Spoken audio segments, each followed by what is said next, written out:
안녕하십니까. 박훈탁의 국제정치경제TV입니다.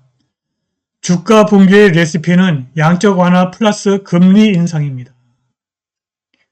만일 연준이 통화 긴축만 하고 금리를 인상하지 않으면 주가 붕괴는 없을 수도 있습니다. 영국의 신용평가사 피치 레이팅스는 크레딧 아웃룩 2022에서 예상보다 빠르고 강력한 통화 긴축 이후 역사적으로 가장 큰 양적 완화를 예측하고 있습니다.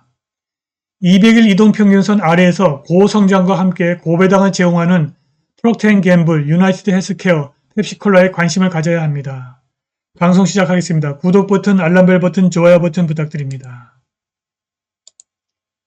이미 작년 4월부터 나스닥 지수는 폭락 징후를 보이고 있었습니다.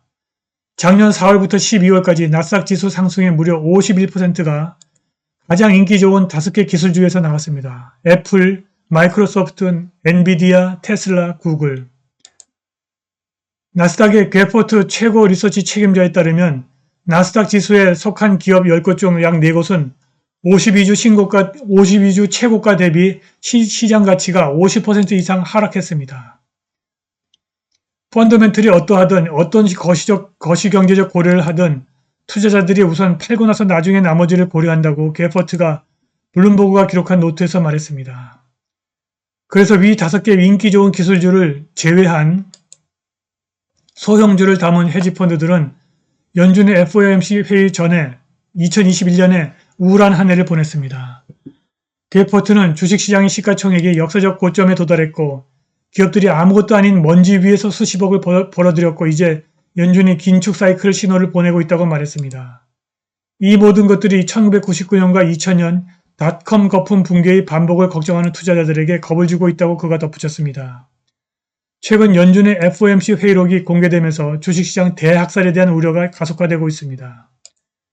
연준이 인플레이션을 잡기 위해 양적 긴축의 속도를 예상보다 일찍 높이고 금리도 인상할 것이라는 예측에 나돌면서 주식시장이 공황 상태에 들어가고 있습니다. 나스닥은 지난 목요일 11월 이후 가장 큰 주간 하락세 마이너스 3.3%를 기록했습니다. 연준이 통화 긴축과 금리 인상을 동시에 시작하면 단순한 조정이 아닌 폭락이 예상됩니다. 그러나 지금 보유한 주식을 전량 매도하는 것은 결코 바람직하지 않습니다. 그렇게 하면 재매수가 사실상 불가능해집니다. 주가 붕괴의 레시피는 양적 긴축과 함께 금리 인상입니다. 양적 긴축만으로는 주가 하락이 없을 수도 있습니다. 이번에 찾아올 주가 폭락을 잘 견디면 엄청난 회복과 상승에 올라탈 수 있습니다. 1월 5일 현지 시간입니다. FOMC 회의에서 연준이 거의 9조 달러에 달하는 대차 대조표를 조기에 줄이는 것에 대해서 심각하게 고민하는 모습을 보여주었습니다. 그런데 지난 25년 동안 연준의 유동성 회수가 두 개의 서로 다른 결과를 가져왔습니다. 1999년 2000년의 닷컴 주식 거품은 Y2K 버그에 대한 두려움 때문에 연준이 1999년 4분기에 엄청난 규모의 유동성을 펌프질해서 통화 공급을 늘리고 연준의 대차 대조표를 확대해서 발생했습니다.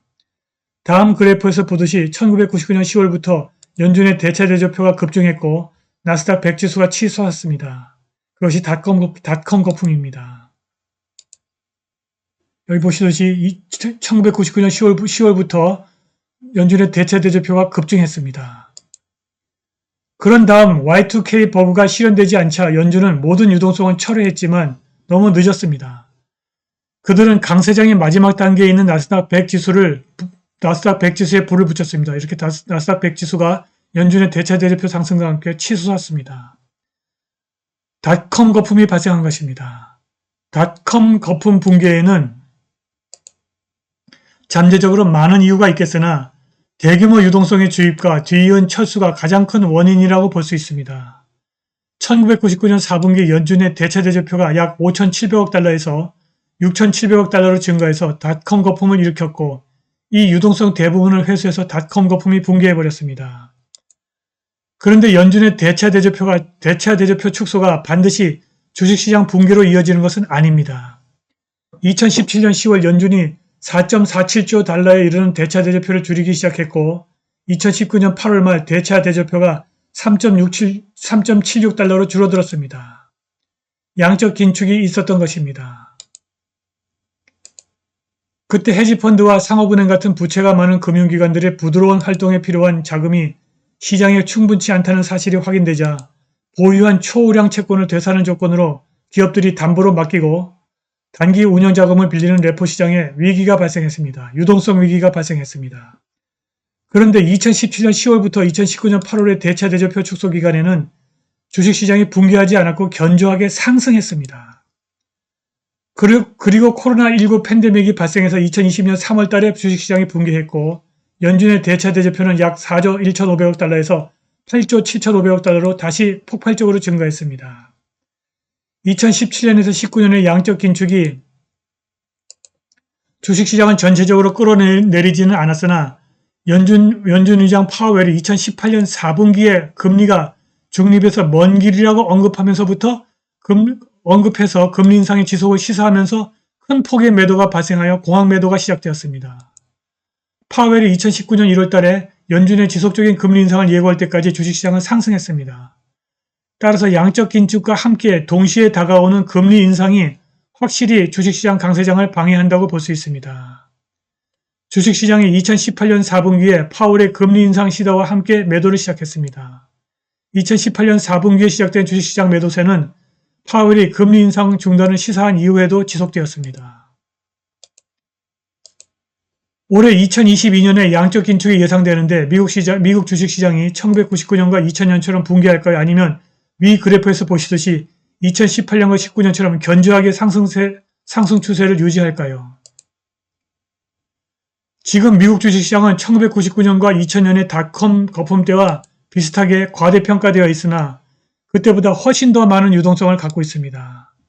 우리가 2018년과 2019년에 보았던 것처럼 통화긴축이 이어지고 또한 1년의 금리 인상이 와야만 주가 폭락이 있을 것입니다. 우스꽝스럽고 지나치게 초느슨한 통화정책이 종말을 고하고 있고 이것이 정확한 시점은 불확실하지만 불가피하게 주식시장에 충격을 줄 것입니다. 신용평가사 피치 레이팅스의 크레딧 아웃룩 2022는 연준이 통화긴축의 속도를 예상보다 빠르게 가져가겠지만 일시적이라서 주식시장이 적응할 수 있을 것으로 내다봅니다. 크레딧 아웃룩 2022년 시장이 빠르게 적응하는 동안 통화긴축의 경제적 문제들이 2년 동안 완전히 느껴지지 않을 것이고 그때쯤 연준이 역사적으로 가장 큰 양적 완화를 진행할 것으로 예측하고 있습니다. 200일 이동평균선 아래에서 고성장과 고배당을 모두 제공하는 프록터 앤 갬블, 유나이티드 헬스, 펩시콜라에 관심을 가지시기 바랍니다. 이런 주식은 200일 이동평균선 아래에서 잡으면 절대로 매도하면 안됩니다.